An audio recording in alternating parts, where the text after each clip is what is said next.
TDP Janasena పొత్తు ప్రభావం ఉభయ గోదావరి జిల్లాలో కొద్దిమేర ఉంటుంది అన్న ప్రచారం నేపథ్యంలో వైఎస్ఆర్ కాంగ్రెస్ పార్టీ ఆ జిల్లాలో అభ్యర్థుల ఎంపికలో మరింత జాగ్రత్తగా ముందుకు వెళ్తోంది. కీలకమైన వ్యక్తుల్ని కూడా పార్టీలోనికి రప్పించే ప్రయత్నం చేస్తోంది. ఇందులో భాగంగానే ముద్రగడ పద్మనాభం కుటుంబాన్ని కూడా వైసీపీలోనికి తీసుకొచ్చే చర్యలు అయితే మొదలయ్యాయి. ఆయన త్వరలోనే వైసీపీలో చేరుతారని పెద్ద ఎత్తున చర్చలు కూడా నడుస్తున్నాయి. మీడియాలో వార్తలు కూడా వస్తున్నాయి. అయితే ముద్రగడ పద్మనాభం నేరుగా పోటీ చేయకపోవచ్చు అన్న ప్రచారం కూడా నడుస్తోంది.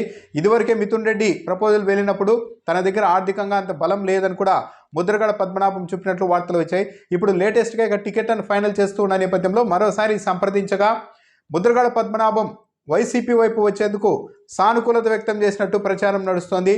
ముద్రగడ పద్మనాభం వైసీపీలో చేరితే పెద్దాపురం ఇన్ఛార్జ్గా నియమించే అవకాశం ఉంది. ఒకవేళ ఆయన పోటీకి నిరాకరిస్తే సుముఖత చూపకపోతే ముద్రగడ పద్మనాభం కుమారుడు ముద్రగడ చెల్లారావును పెద్దాపురం వైసీపీ ఇన్ఛార్జ్గా నియమించి అక్కడి నుంచే ఎమ్మెల్యేగా పోటీ చేయించే అవకాశం ఉంది. అది కాదు అంటే కాకినాడ ఎంపీగా కూడా ముద్రగడ చెల్లారావు పేరును వైసీపీ నాయకత్వం పరిశీలిస్తోంది. ఇక్కడ చూస్తే పెద్దాపురంలో గత ఎన్నికల్లో 2019లో తోట నరసింహం సతీమణి తోట వాణి పోటీ చేసి ఓడిపోయారు. అక్కడ తెలుగుదేశం పార్టీ అభ్యర్థి నిమ్మకాయల చినరాజప్ప విజయం సాధించారు స్వల్ప తేడాతోనే. కానీ తోట నరసింహంకు వైసీపీ జగ్గంపేట టికెట్ను దాదాపు ఖాయం చేసిన నేపథ్యంలో తోట ఫ్యామిలీ నుంచి కూడా పెద్దాపురంలో వైసీపీలో పోటీ లేదు. దాంతోపాటు ఒకవేళ ముద్రగడ పద్మనాభం కుమారుడిని కాకినాడగా ఎంపీగా పంపాలి అనుకున్నా కూడా అక్కడ కూడా ఇబ్బంది లేదు. ఎందుకంటే ప్రస్తుతం కాకినాడ ఎంపీగా ఉన్న వంగ గీతను పిఠాపురం ఎమ్మెల్యేగా పోటీ చేయించాలని వైసీపీ నాయకత్వం భావిస్తోంది. కాబట్టి పెద్దాపురం నుంచి పోటీ చేసినా అదేవిధంగా కాకినాడ ఎంపీ నుంచి పోటీ చేసినా కూడా ముద్రగడ కుటుంబానికి పెద్దగా వైసీపీలో అంతర్గతంగా పోటీ అయితే వచ్చే అవకాశం లేదు. అయితే ప్రస్తుతం పెద్దాపురం ఇన్ఛార్జిగా దొరబాబు ఉన్నారు.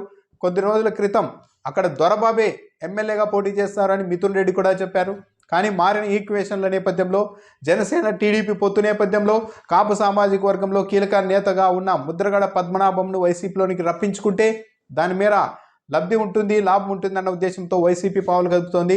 అయితే ఒకటి ఏంటంటే వైసీపీ అధికారంలోకి వచ్చిన తర్వాత ముద్రగడ పద్మనాభం చంద్రబాబు నాయుడు మీదే వ్యతిరేకంగా ఉన్నారు, కానీ వైసీపీ అట్లా అంత విముఖంగా అయితే లేరు. ఎందుకంటే తెలుగుదేశం పార్టీ అధికారంలో ఉన్నప్పుడు తన కుటుంబాన్ని కాపు ఉద్యమ సమయంలో ఎంతగా అవమానించారు, ఎలా బూతులు తిట్టారు, ఎలా కొడుతూ బయటకు లాక్కొచ్చారు, అవన్నీ మనసులో పెట్టుకొని ముద్రగడ ఉన్నారు. కాబట్టి తెలుగుదేశం పార్టీ ఓడిపోవాలి అన్న కాన్సెప్ట్తోనే ఆయన కూడా ఉన్నట్లు ప్రచారం నడుస్తోంది.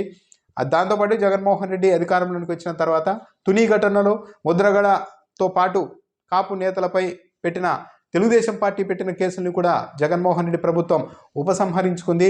ఈ మొత్తం వాతావరణం నేపథ్యంలో ఆయనైతే వైసీపీకి సానుకూలంగానే ఉన్నారు అన్న ప్రచారం ఉంది. అయితే నేరుగా వైసీపీలో ముద్రగడ చేరుతారా? ముద్రగడ వైసీపీలో చేరినా కూడా అటువైపు నుంచి కూడా కొన్ని విమర్శలు ఉంటాయి. వాటిని తట్టుకొని వైసీపీలోనికి చేరుతారా, కుమారుడిని పోటీ చేయిస్తారా ఏంటి అన్నదైతే కొద్ది రోజులు ఆగితే స్పష్టత వచ్చే అవకాశం ఉంది.